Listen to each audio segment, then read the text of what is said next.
قرآنی فال کی شرعی حیثیت، قرآنی فال کی شرعی حیثیت، زوجہ ہلال رضا، 2 نفل پڑھ کے اللہ تعالیٰ سے رہنمائی کی دعا کر کے قرآن پاک کھول کر جو عمل کیا جاتا ہے جسے قرآنی فال نکالنا کہا جاتا ہے، اس کی شریعت میں کیا حیثیت ہے؟ کوئی حیثیت نہیں ہے، بدعت عمل ہے، بالکل کوئی حیثیت نہیں ہے، اور اس سے کچھ بھی حاصل نہیں ہوگا، غلطی ہوگی آپ کو۔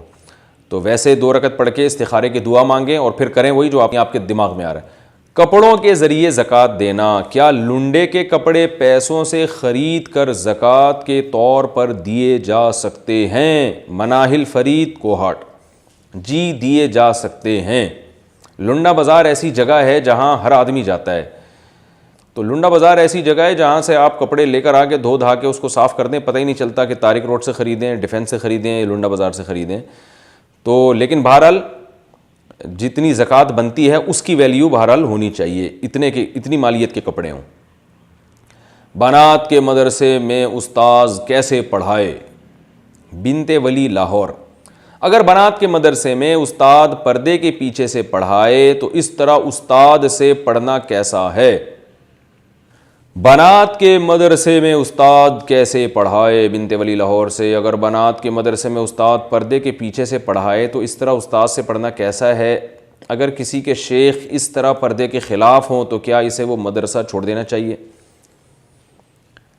بھائی دیکھیں، جو شیخ سے جن کا اصلاحی تعلق ہے نا، تو وہ شیخ ہی سے ہدایت لیا کریں۔ شرعی مسئلے کی لحاظ سے تو جائز ہے پڑھانا، لیکن اب کسی کے ذاتی حالات تو شیخ زیادہ اچھی طرح جانتا ہے نا، شیخ کو پتہ ہوتا ہے کہ اس سے اس کو نقصان ہو سکتا ہے۔ تو اگر شیخ کا خیال یہ ہے آپ کے شیخ کا کہ آپ کو اس سے نقصان ہو سکتا ہے، تو پھر شیخ کی بات اصلاحی معاملات میں ماننی چاہیے۔ لیکن بہرحال فی نفسی عمل جائز ہے اگر فتنے کا اندیشہ نہ ہو، لیکن بہتر یہی ہے کہ خواتین کو خواتین پڑھائیں، جو عالمہ خاتون بنتی ہیں وہ پڑھائیں، اور مردوں کو مرد پڑھائیں۔ لیکن مدارس میں اتنی جو بنات کے مدرسے ہیں وہاں اتنی فیمیل ٹیچرز ملتی نہیں ہیں، اور بعض ملتی ہیں تو ان کی استعداد اچھی نہیں ہوتی، تو مجبوراً پھر میل ٹیچرز کو پڑھانا پڑتا ہے۔ بیوی عدالتی خلا کب لے سکتی ہے؟ مسز نعیم جہلم سے، کیا عدالت سے خلا لینا جائز ہے یا ناجائز؟ اگر جائز نہیں ہے اور شوہر اسے ذلیل کرنے پر تلا ہوا ہے اور طلاق بھی نہیں دیتا تو ایسی عورت کو کیا کرنا چاہیے؟ دیکھیں، عدالت سے جو خلا لیا جاتا ہے 99% عدالتیں اس میں شرعی حکام کا خیال نہیں کرتی، جس کا نتیجہ یہ نکلتا ہے کہ وہ خلا کالعدم ہوتا ہے، تو اس سے عورت کے مسائل حل نہیں ہوتے۔ تو بہتر یہ ہے کہ عورت کو چاہیے کسی بڑے دینی ادارے سے رابطہ کرے، سوال لکھ کے دے کہ میرے شوہر میں یہ مسائل ہیں اور میں اپنے شوہر سے اپنا نکاح ختم کرنا چاہتی ہوں، پہلے تو یہ بتائیں اس بیس پہ کیا میرے لیے نکاح ختم کرانا جائز ہے یا نہیں، جائز ہے تو میرے لیے نکاح ختم کرانے کا طریقہ کیا ہوگا، تو آپ کو جو پروسیس بتائیں اس پر عمل کریں۔ نوجوان لڑکوں پر مشتمل کارٹون یا شو دیکھنا، میں 1 سال سے شرعی پردہ کرتی ہوں، کیا میں کارٹون دیکھ سکتی ہوں جس میں بوائز بھی ہوتے ہیں؟ نیز بچیوں کا شو جس میں 10 سے 16 سال کے لڑکے لڑکیاں ہوتے ہیں، کیا میں وہ دیکھ سکتی ہوں؟ میں حبیبہ شارجہ سے۔ دیکھیں، کارٹون دیکھنے میں تو اس لیے حرج نہیں ہے کہ وہ تو لڑکے نہیں ہوتے، وہ تو لڑکوں کے کارٹون ہوتے ہیں، لیکن باقی جو آپ نے یہ کہا 10 سے 16 سال کے لڑکے لڑکیاں شو میں ہوتے ہیں، شو اگر جائز ہے اور کوئی ایسے اس میں میوزیکل شو ٹائپ کی چیز نہ ہو تو اس کو اس شرط سے دیکھنا جائز ہے کہ آپ کو فتنے کا اندیشہ نہ ہو۔ لیکن میں آپ کو ایک مشورہ دوں گا کہ بہتر یہی ہے کہ آپ اس میں احتیاط کریں، نہ دیکھیں تو یہ زیادہ تقویٰ کے زیادہ قریب ہے۔ ہر جائز کام کرنے کا نہیں ہوتا، گنجائش ہے۔ نبی صلی اللہ علیہ وسلم نے امی عائشہ رضی اللہ تعالیٰ عنہ کو حبشیوں کا کھیل دکھایا مسجد نبوی میں، تو صحیح مسلم کی حدیث ہے، تو کھیل دیکھا جا سکتا ہے، لیکن آپ اجتناب کریں تو یہ زیادہ بہتر ہے۔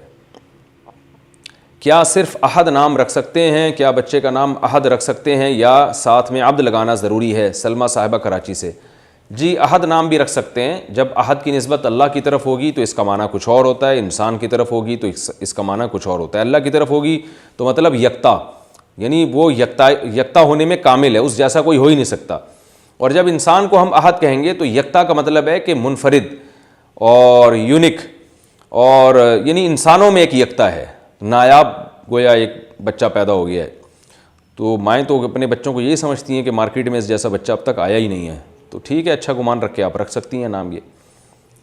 پاک قطر فیملی کی شرعی حیثیت کیا ہے؟ پاک قطر فیملی کے بارے میں وضاحت فرما دیں، کیا یہ جائز ہے یا نہیں؟ وہی سلمہ صاحبہ کراچی سے۔ دیکھیں، پاک قطر فیملی کو دارالعلوم کورنگی کے بڑے بڑے علماء، جن میں حضرت اقدس حضرت مفتی تقی عثمانی صاحب بھی ہیں، جائز سمجھتے ہیں اور انہی کے فتوے پر بہت سے لوگ عمل کر رہے ہیں۔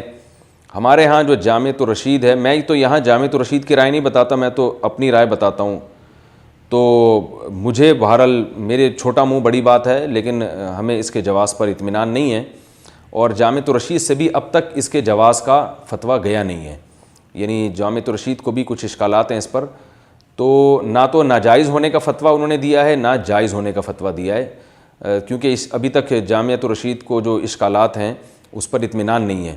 تو جب دو بڑے اداروں کا اختلاف ہو جائے تو پھر عوام کیا کرے؟ عوام کے پاس دو پہلو ہیں، بھئی جس کی رائے پر زیادہ اعتماد ہو اس پر عمل کریں، ورنہ کم از کم اتنا تو ہے کہ احتیاط کا پہلو ہے اور گنجائش کا پہلو ہے، تو آپ جس پہلو کو چاہیں ترجیح دیں۔ گنجائش یہ ہے کہ عوام کو دلائل کا کیا پتہ بیچاروں کو، تو بڑے علماء نے جب جواز کا فتویٰ دیا تو وہ گنجائش کے پہلو پر بھی عمل کر سکتے ہیں اس فتوے کو لے کر، اور احتیاط کا پہلو یہ کہ بڑا ادارہ ابھی تک اس کے جائز ہونے کا قائل نہیں ہے، تو اس لیے احتیاط کے پہلو کو آپ ترجیح دیں تو میرا خیال ہے زیادہ بہتر ہے۔